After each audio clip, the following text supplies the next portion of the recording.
Buenos días a todos. Hoy estamos aquí en la sesión de Dinedu, como todos los meses, y vamos a hablar de patrones de comportamiento y alta capacidad. En ocasiones nos centramos como profes excesivamente en el área cognitiva, que por supuesto es muy importante, pero no podemos nunca dejar de lado el área social y emocional de estos alumnos que necesitan ser comprendidos. Vale, hoy vamos a hablar un poquito de esto. Yo soy Alba Domingo, presidenta de la Asociación Educade, y vamos a hablar la primera parte del bloque de hoy de la necesidad que tiene el alumnado con altas capacidades respecto de las características emocionales. A ver, un segundín, aquí. A ver. Esperar que hay más personas que se están añadiendo y estoy en ello. Vale. Vale, lo que os comentaba, necesitan ser atendidas, ¿vale? Tienen una vida emocional intensa, compleja, asociada a su elevado desarrollo cognitivo, ¿vale? Dabrowski lo llamó las sobreexcitabilidades, y vamos a hablar de esas principales características emocionales que tienen implicaciones educativas en nuestro aula. En primer lugar, vamos a hablar de la intensidad emocional. Son alumnos que suelen experimentar emociones con mayor profundidad e intensidad que sus compañeros. ¿Qué manifestaciones nos podemos encontrar en nuestro aula? Que al final es lo que necesitamos conocer para poder atender. Nos podemos encontrar con que tengan una alegría, un entusiasmo muy intenso cuando están dentro de sus intereses personales. Son niños que aprenden maravillosamente a una velocidad increíble de las áreas que son de su interés. Sin embargo, podemos encontrarnos con una tristeza y una frustración ante errores, injusticias, también con actividades que no les motiven en absoluto, que sean muy repetitivas, ¿vale? ¿Qué ocurre con esto en el aula? ¿Con qué nos encontramos?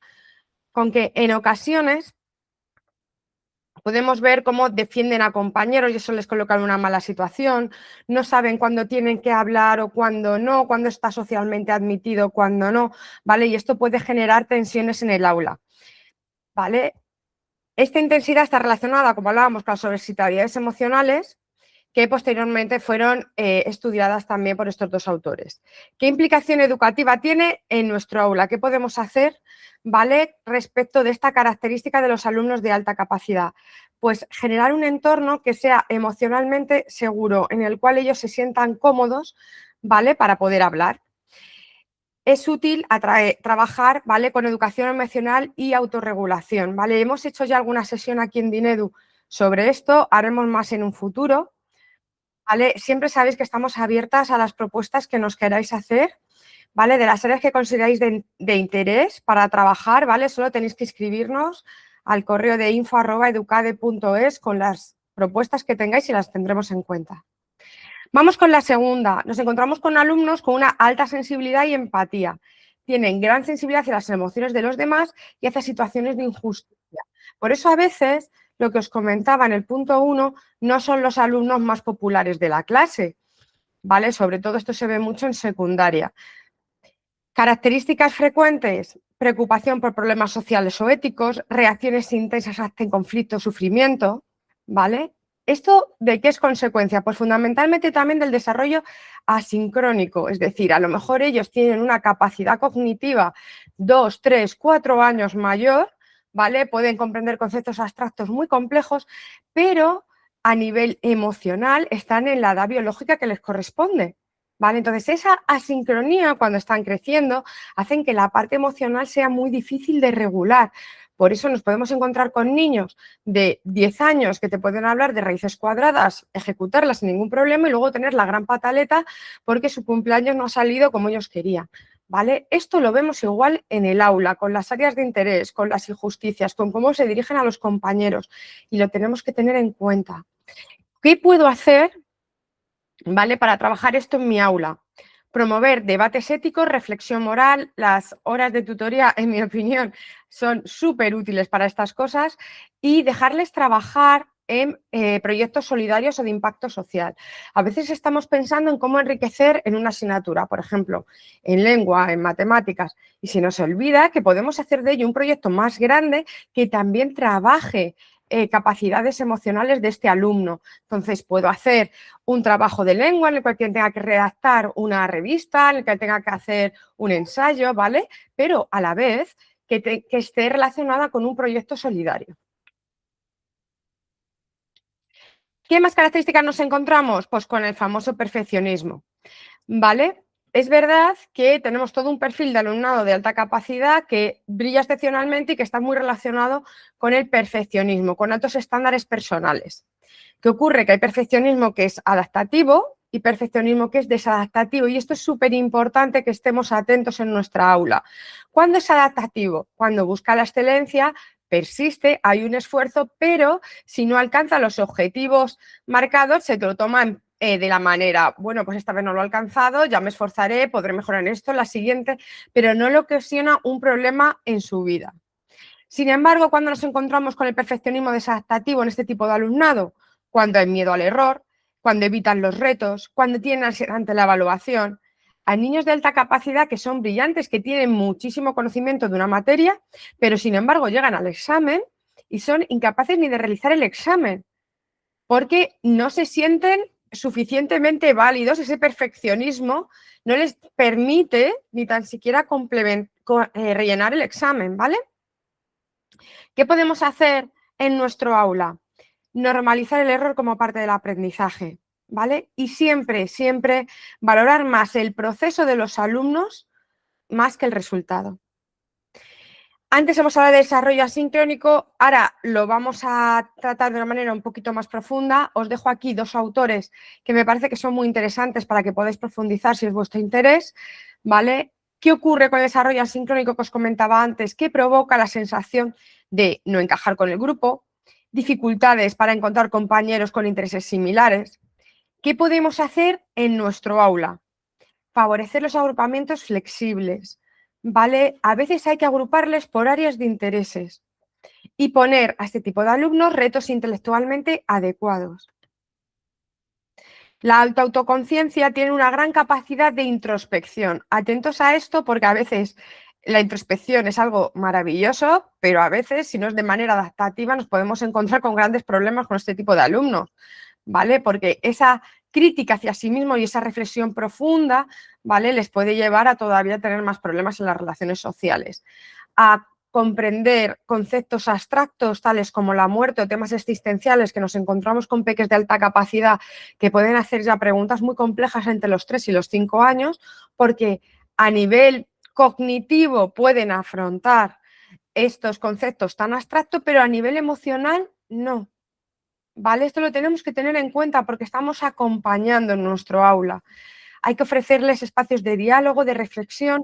Nunca dejéis preguntas sin contestar. Si en un momento determinado no las podéis contestar, siempre podéis decirles que al final de la clase, que en otro huequito, que las apunten, pero que no se queden con eso porque les genera ansiedad, ¿vale? Y les podemos, si te vemos a un peque que está ahora mismo en un proceso de reflexión personal sobre la muerte, ¿vale? Pues podemos proponerles lecturas de autores, ¿vale? Reflexiones, pensamientos, de manera que ellos por lo menos se sientan guiados, que no se sientan solos. ¿Qué ocurre con estos alumnos? Pues que estamos pendientes siempre de ellos porque tienen una gran vulnerabilidad emocional. ¿Qué ocurre cuando emocionalmente no se encuentran bien? Que nos encontramos con la desmotivación, con el infrarrendimiento, con la ansiedad, con la frustración, con los problemas de autoestima, ¿vale? Entonces, esto depende siempre del contexto emocional educativo. Por mucho que podamos considerar que un alumno de alta capacidad es, como nos decía Renzuy, que tiene una interacción entre alta capacidad, creatividad y compromiso con la tarea, no vamos a poder ver eso brillar si nos encontramos con un alumno que está en un contexto emocional y educativo que no es el apropiado para él.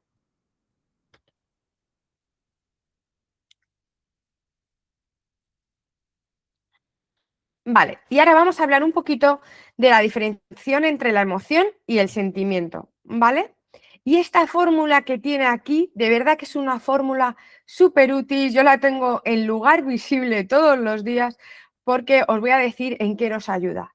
¿vale? Muchas veces nos encontramos nosotros mismos como adultos o nuestros propios alumnos con emociones que se generan en un momento determinado, tiene que ver pues, con nuestra infancia, con nuestro pasado, con nuestros sistemas de reacción ante las situaciones. Y es muy difícil trabajar estas emociones. Sobre todo lo que podemos trabajar es en cómo las nombramos, en ser lo más exacto posible, ¿vale? Pero realmente es muy difícil de trabajar. A veces nos damos cuenta que de esa emoción se deriva un sentimiento. El sentimiento ya tiene una duración mucho más larga, ¿vale? Que la emoción. La emoción es inmediata, el sentimiento es más largo. ¿Cuál es la diferencia entre la emoción y el sentimiento? Que el sentimiento puede gestionarse, la emoción no. Y ahora vamos con la parte más interesante de esta fórmula, que es el pensamiento. Yo lo que siento en un momento porque ha ocurrido una situación en mi aula que me estresa, que me molesta, siento la emoción, es muy difícil intervenir ahí, ¿vale? Si esa emoción se repite en el tiempo, lo que va a ocurrir es que voy a acumular esos pensamientos y se va a convertir en sentimiento, ¿vale? Pero si intervengo como profe en el pensamiento, todavía ahí tengo mucho margen de acción. Entonces, imaginaros que estamos con un alumno, como hemos hablado antes, que tiene un sentimiento desadaptativo, ¿vale? Del perfeccionismo. Es que no tal, es que no me ha salido bien, es que no sé ni para qué lo he intentado. ¿Cómo puedo intervenir como profe en el pensamiento? Diciéndole, no te ha salido todavía. Fijaros la importancia de la palabra todavía, cambia por completo todo el entorno. Cuando tengáis un alumno con ese perfeccionismo, tal, decirles todavía, porque ahí estáis interviniendo en el pensamiento. Y por último, en el bloque de hoy, ¿vale? Quiero que veamos los patrones comunes de respuestas emocionales que os vais a encontrar en todos vuestros alumnos, pero con especial intensidad en los alumnos de alta capacidad. Hay unos patrones que socialmente y demás están estudiados, que son muy habituales que nos sucedan, ¿vale? Y os voy a explicar el por qué y cómo intervenir en vuestro aula, ¿vale? Los patrones más habituales son el de culpa, el de resentimiento, el de la víctima y el de la vergüenza, ¿vale? Lo vamos a aprender estos patrones con casos prácticos, pero antes de nada quiero que hablemos de lo que es la carga emocional. Y lo vamos a hacer con un pequeño caso práctico, ¿vale? Dejadme un segundo.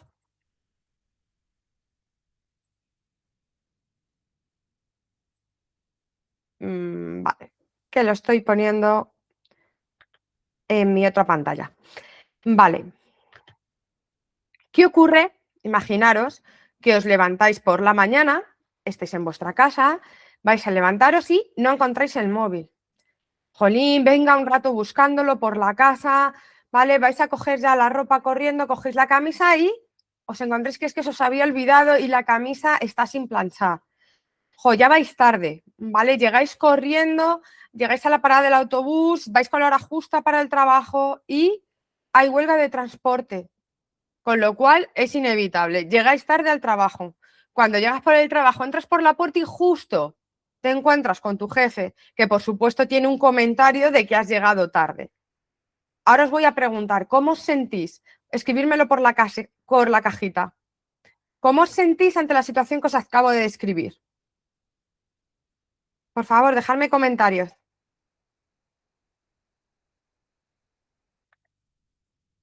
Superada, ¿vale? Fatal, culpable porque he llegado tarde, frustrada, no he cumplido con mi deber, con rabia, desbordada, ¿vale? Fijaros, ¿por qué os sentís de esta manera? Porque cuando os he contado el caso práctico y os he contado la situación, lo que pasa es que no os ha ocurrido solo una cosa, os han ocurrido muchas, ¿vale? Entonces, ¿cómo respondemos? Ya respondemos respecto de con carga emocional. Si por la mañana os ocurre que no encontréis el móvil, a lo mejor sentís enfado. Si hay huelga de transporte, a lo mejor sentís enfado. Pero si no encontréis el móvil, hay huelga de transporte, llegas tarde al trabajo y tienes problemas con tu jefe, lo que estás haciendo es acumular. Esto es la carga emocional y entonces no sentís enfado, sentís ira. ¿Lo veis?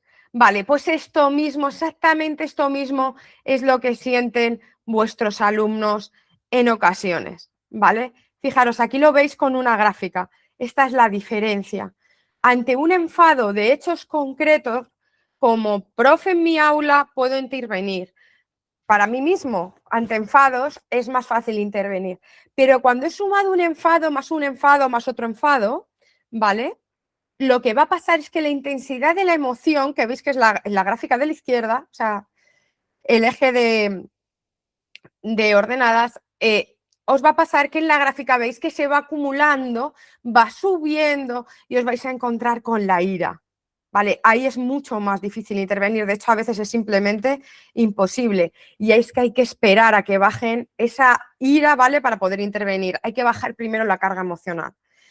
Fijaros la diferencia entre las emociones básicas, que las conocemos todos, miedo, enfado, tristeza, alegría, a cuando está con carga emocional. Ante el miedo, la carga emocional se acaba convirtiendo en terror. Entenderlo, porque esto es lo que pasa, por ejemplo, de nuevo, a los alumnos de alta capacidad con el perfeccionismo desadaptativo. ¿Vale? La emoción básica que sienten ante un examen es miedo. Cuando ese perfeccionismo no me deja ser libre en realizar mi examen, ese miedo se va acumulando y se acaba convirtiendo en terror. Vale, entonces cuando llego al examen ya es terror, ya no es miedo. Entonces simplemente me quedo en blanco, no sé qué hacer, ¿vale? Ante el examen, porque la carga emocional es tan fuerte que ya no puedo intervenir. ¿Vale? Ahora vamos a hablar de los patrones que os comentaba antes y vamos a empezar con el patrón de la culpa y de nuevo también lo vamos a hacer con un caso práctico, ¿vale? Un segundito, lo estoy poniendo en mi otra pantalla. Vale, os voy a poner de nuevo un caso práctico, ¿vale?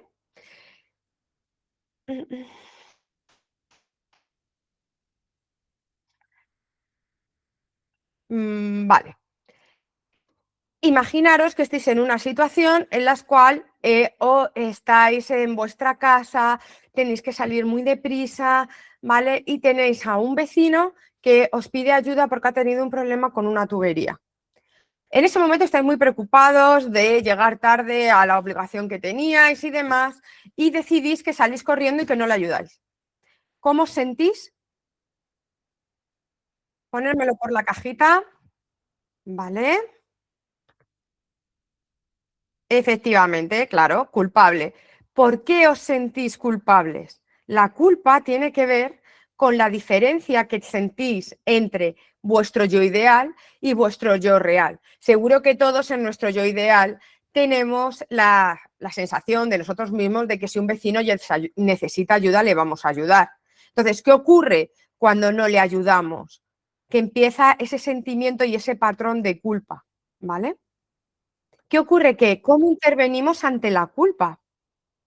Bueno, pues la manera es que tenemos que revisar eso que tenemos escrito dentro de nuestro código interno, ¿vale? Nuestro manual interno respecto de lo como a veces nos comportamos, ¿vale? Entonces necesitamos esta forma de la cual nos vemos respecto a cómo nos comportamos, reducirla. ¿Qué podemos hacer para trabajar la culpa también con nuestros alumnos?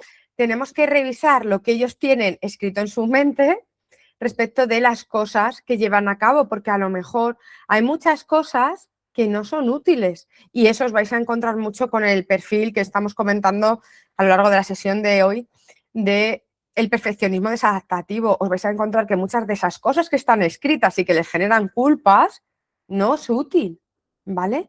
Y tenemos que ayudarles a reescribir nuevas conductas que decidan adoptar y aceptarlas como válidas en su vida actual, para irles haciendo desprender de ese perfeccionismo desadaptativo y acercarse a un perfeccionismo que sea saludable.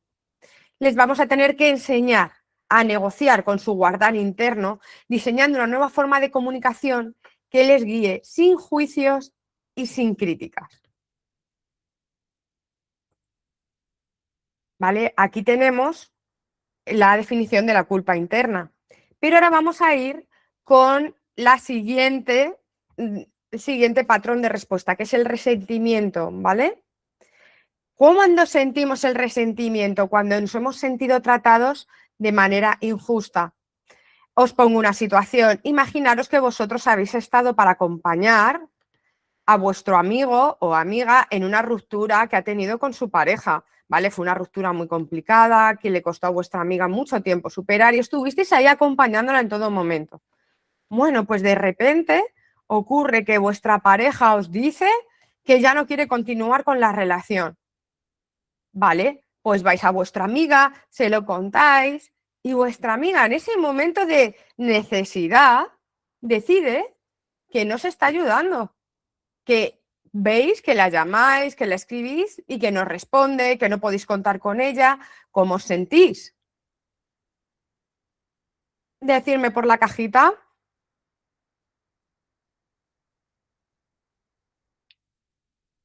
Defraudada. Muchas gracias, Isabel. Efectivamente, dolida, eso es, injusto, decepción, ¿vale? ¿Qué ocurre cuando eso además se va acumulando en el tiempo? Vuestra amiga no os contesta la primera vez ni la segunda, os dice que sí, que es que está muy ocupada, que ya os contestará, pero sigue que contestar. Pues que esos sentimientos, o sea, esas emociones se acaban convirtiendo en sentimientos que están relacionados con el resentimiento y vais a llevar a cabo ese patrón del resentimiento, ¿vale? ¿Qué podemos hacer para trabajar este patrón? Que os lo vais a encontrar exactamente igual en el aula, sobre todo en secundaria, pero sorprenderíais porque en primaria también, ¿vale? Ellos están esperando por parte de sus compañeros que les dejen jugar en el patio. Y si no les dejan jugar, cuando ellos sí les han dejado, van a sentir este resentimiento, ¿vale? ¿Cómo lo podemos trabajar? Bueno, pues si antes hablábamos que la culpa tenía que ver con mi concepto del yo respecto de cómo me comporto, esto tiene que ver con el concepto que yo tengo del tú, en este caso de mi amiga, respecto de cómo se comporta. ¿Qué podemos hacer para trabajarlo? Lo primero, comprender que no sabemos cuáles son las circunstancias de nuestra amiga, ¿vale? En ese momento a lo mejor tiene un momento laboral complicadísimo y la están acosando en el trabajo, ¿vale? A lo mejor simplemente es que no encuentra el tiempo, ¿vale? Hay veces que necesitamos entender la naturaleza de lo que nos ha ofendido, en el que habíamos depositado expectativas y qué consecuencias ha tenido en nosotros, porque lo que ha hecho esa persona, lo que tenemos que entender es que sobre cómo se ha comportado nuestra amiga no tenemos el control, ¿vale? Entonces ya no la puedo cambiar, ya ha sucedido, ya no está en mi mano, ¿vale? Algo muy útil que hay que enseñar a nuestros alumnos, a perdonar, sobre todo porque es bueno para el propio alumno que perdona, ¿vale? Porque nos va a permitir restaurar la relación si lo consideran oportuno o a lo mejor no, o a lo mejor esa relación ya no, pero sí que les va a ayudar en futuras ocasiones y en futuras relaciones, ¿vale? ¿Qué tenemos que hacer con este área? Pues a veces entrenar nuestra propia capacidad de amar, ¿vale? A veces tenemos que entrenar la capacidad de amor hacia nosotros mismos y también hacia los demás, ¿vale? Y revisar esas expectativas, porque le he comunicado yo a mi amiga que estaba esperando en que ella me apoyara. Seguramente no. Seguramente ella a lo mejor ni lo ha entendido hasta qué punto necesitaba ayuda, ¿vale? Eso también es una cosa que nos sucede una y otra vez, ¿vale? Damos por hecho que los demás van a entendernos, cuando a lo mejor sus circunstancias, la infancia que han llevado, hay un montón de patrones que pueden ellos mismos tener que va a hacer que no puedan acompañarnos si no lo comunicamos de manera expresa. Todo esto también podemos explicárselo a nuestros alumnos. Vamos con el siguiente patrón, que es el patrón de la víctima. Esto lo tenéis aquí, ¿vale? Vamos a ver ahora el patrón de la víctima y el patrón de la vergüenza, ¿vale? Vamos con un caso práctico. El patrón de la víctima, os voy a poner un ejemplo que se ve súper claro, ¿vale? Que es el caso de los adolescentes, ¿vale? Poneros en la situación de un adolescente. Y ahora, decirme cómo os sentís si yo os digo, imaginaros que estáis en vuestra casa, os levantáis por la mañana y decís, tengo que ir a trabajar, tengo que ir a la ducha, tengo que prepararme la comida para luego poder comer en el horario de descanso, tengo que coger el abono, tengo que coger el autobús en la hora porque si no, no voy a poder llegar, tengo que llegar a tiempo. ¿Cómo os sentís? Decírmelo por la cajita.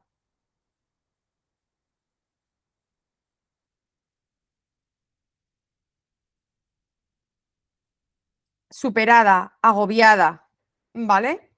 Gracias, Isabel, gracias, Irene. Estresada, gracias, Karen. ¿Vale? ¿Por qué os está pasando esto? Porque os estoy diciendo todo el rato, la palabra que os estoy repitiendo es tengo que, ¿vale? Y eso es lo que están viviendo en muchos momentos los patrones de víctima. Tengo que, están poniendo la responsabilidad fuera de su área de acción. Ahora, fijaros cómo os sentís si os digo, quiero levantarme por la mañana, quiero desayunar hoy fuerte, un buen desayuno, porque quiero coger el transporte, llegar a tiempo, llegar a mi trabajo, quiero tener hoy un día por delante productivo. ¿Cómo os sentís ahora? Con ganas, organizada, empoderada. Fijaros que he cambiado prácticamente una sola palabra. El tengo que por el quiero. Y eso es lo que tenéis que hacer como profes, ¿vale? Que ya sé que es muy difícil con los adolescentes, pero hay que cambiarles ese discurso. Hay que cambiar el discurso de tengo que, la responsabilidad es de otros, ¿vale? Tengo que entregar este trabajo, tengo que hacer esto que me ha dicho mi padre, tengo que llegar a tal hora a casa por el quiero. Porque vamos a pensar, ¿por qué tienen? Vamos a preguntarles por qué, ¿vale? Vamos a utilizar una técnica que se llama la técnica de los 5 porqués. Imaginaros, tengo que entregar este trabajo y le podéis preguntar, ¿por qué? ¿Por qué es necesario para aprobar esta asignatura? ¿Y por qué es necesario para aprobar la asignatura? Porque esta asignatura es necesaria para sacar el curso. ¿Y por qué quieres sacar el curso? Porque si saco el curso, voy a poder ir al curso siguiente, imaginaros que es segundo de bachillerato. ¿Y por qué quieres ir a segundo de bachillerato? Porque quiero aprobar segundo de bachillerato y ir a la universidad. ¿Y por qué? Porque me encantaría el día de mañana ser biólogo. ¿Os habéis fijado? He pasado de la cosa más tonta, que es un trabajo de matemáticas que hay que entregar, al motivo real por el cual lo estoy entregando.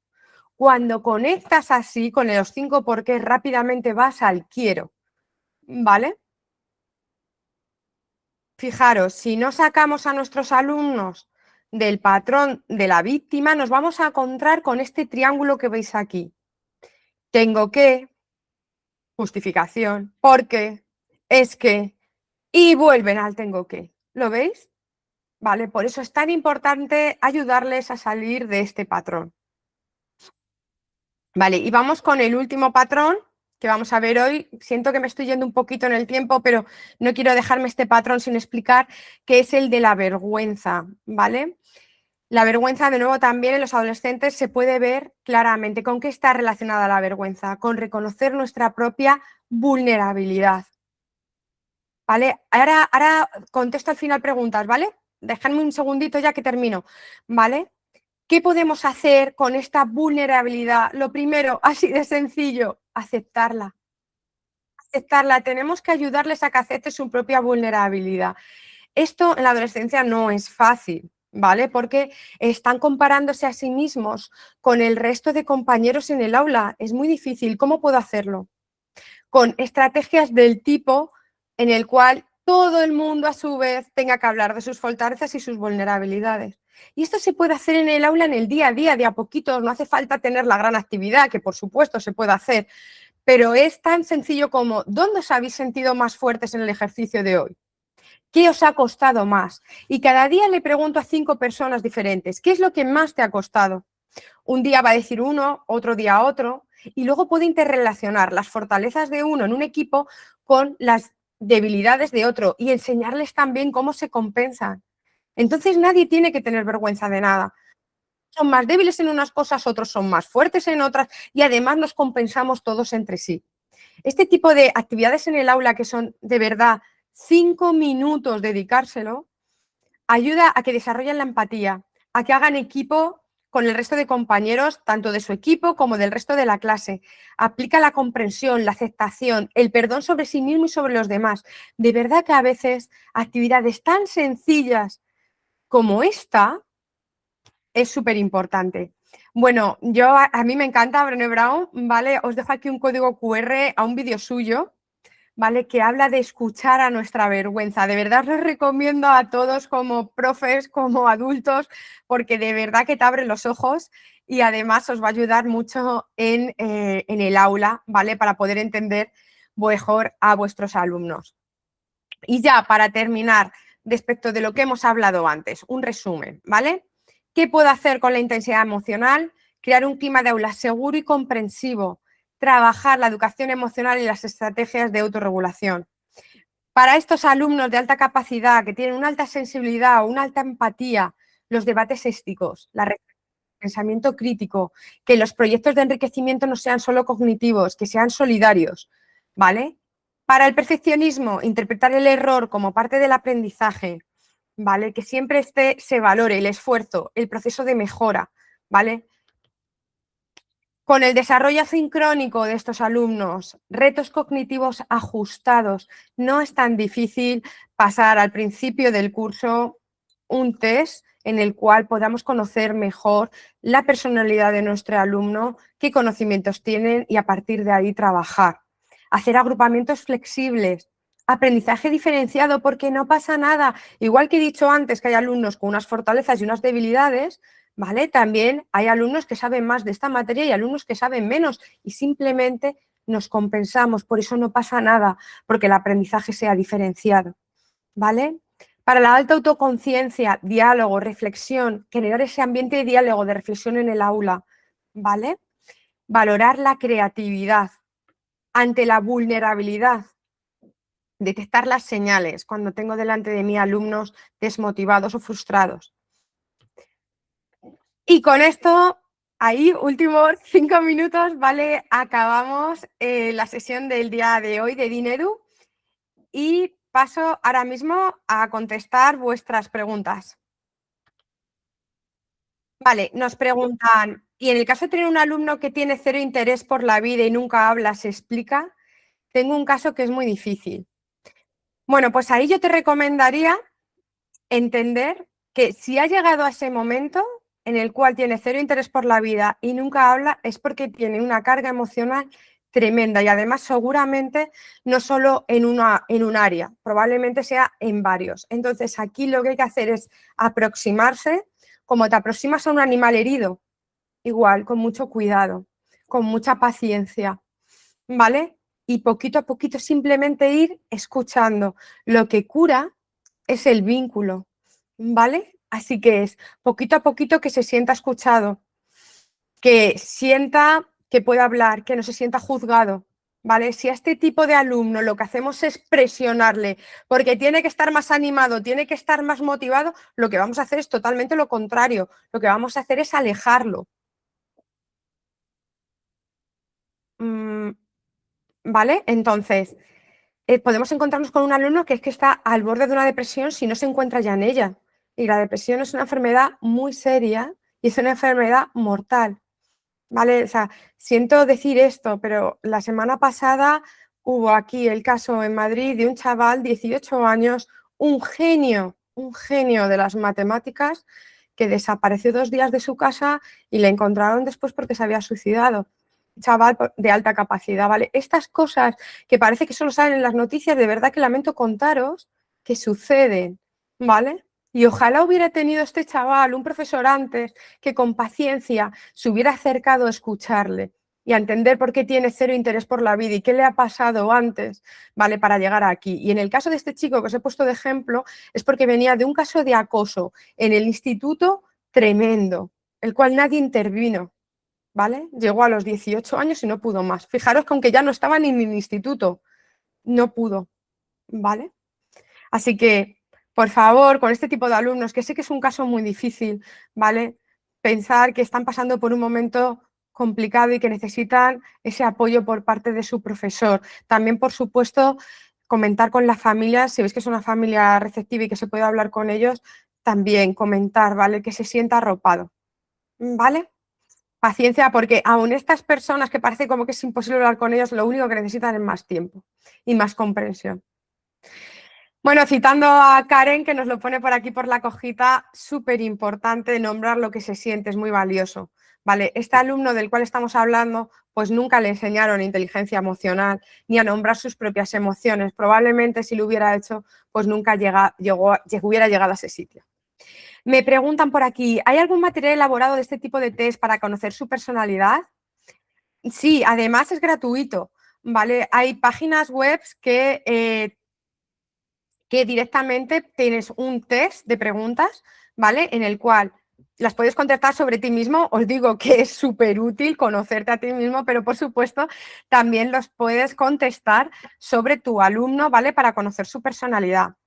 Y también para los alumnos de alta capacidad, que a veces como profes no sabéis si es un alumno que puede o no ser de alta capacidad, tenéis dudas, están los cuestionarios de Rogers. Lo podéis buscar tal cual en Google, son test gratuitos que os hacen una serie de preguntas sobre vuestro alumno o alumna y con eso os va a dar mucha pista, así cumple estos indicadores de alumno de alta capacidad para que luego podáis hablar con el orientador, iniciar protocolo y demás, ¿vale? Ay, muchísimas gracias, Isabel. Muchas gracias por el feedback que me estoy dando en el grupo. Uy, me sacáis los colores, ¿vale? Muchas gracias, de verdad encantada. Si queréis que os pase, mirad, os lo pongo en la cajita, ¿vale?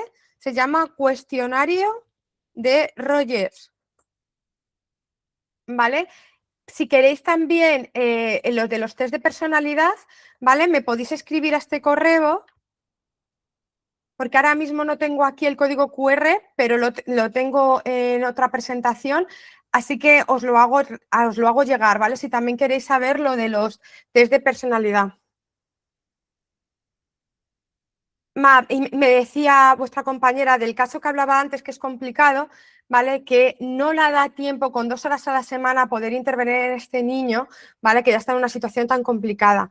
Bueno, pues en estos casos lo que también puedes hacer es, ya que la presencialidad por desgracia es la que es, y estoy súper de acuerdo contigo, ¿vale? Es, por un lado, buscar el apoyo de otros compañeros, ¿vale? Hay otros profes compañeros que si son conscientes de la situación con este alumno, a lo mejor pueden sumar, pueden ayudar. Por supuesto, la orientadora. Y luego también, ¿qué puedes hacer con tu alumno? ¿Vale? Pues intentar que escriba, ¿vale? Es decir, hay veces que tienes tú que escribir primero, ¿vale? Es decir, conoces, imagínate, un interés sobre tal cosa. Vale, pues le pasa, oye, mira, he visto que esto te interesaba o que esto tal, o vi que te fijabas un poco más en ello el otro día, ¿vale? Y he pensado que tal, mira, esta es la reflexión que yo he hecho. ¿Qué te parece si me contestas a la reflexión y con esto vamos viendo juntos? Lo haces de una manera por escrito, de manera que poco a poco vas generando ese clima de confianza, ¿vale? Gracias sí, hacemos todo lo posible por divulgar. Estamos con vosotros aquí una vez al mes en los talleres de Dinedu. Por supuesto, estaremos con vosotros el próximo mes. Además, tenemos grabadas todas las ponencias anteriores, que cada una es de una temática diferente. Tenemos otras 2 más también sobre inteligencia emocional, ¿vale? También sabéis que en Educar hacemos eventos formativos. Todavía estáis a punto, o sea, a tiempo de apuntaros al congreso que vamos a hacer en la Universidad Autónoma de Madrid sobre altas capacidades. Es gratuito, ¿vale? Y estáis a tiempo hasta hoy al mediodía, ¿vale? Para poder inscribirlos. Aunque no podáis ir, es gratuito y os van a dar acceso a las grabaciones, ¿vale? Si queréis, si estáis interesados, os lo pongo ahora también por la cajita, ¿vale? Para que lo tengáis disponible. Y, por supuesto, si estáis interesados, os lo pongo en la cajita también. En nuestro canal de YouTube, en el de Educade, tenéis acceso a todas las ponencias de Dinedu que hemos hecho con anterioridad, ¿vale? Os lo pongo por aquí, ¿vale? Educade, canal YouTube, perdón, que he puesto una O de más, ¿vale? Lo buscáis en YouTube, canal Educade, y lo encontráis, ¿vale? Ahora os pongo aquí en la cajita, voy a cortar ya la grabación, ¿vale? Lo pongo por la cajita por si todavía queréis apuntaros al Congreso de Alta Capacidad que va a ser mañana y que va a venir gente muy, muy interesante, ¿vale? Estamos aquí para ayudaros a trabajar en vuestro aula. Muchas gracias.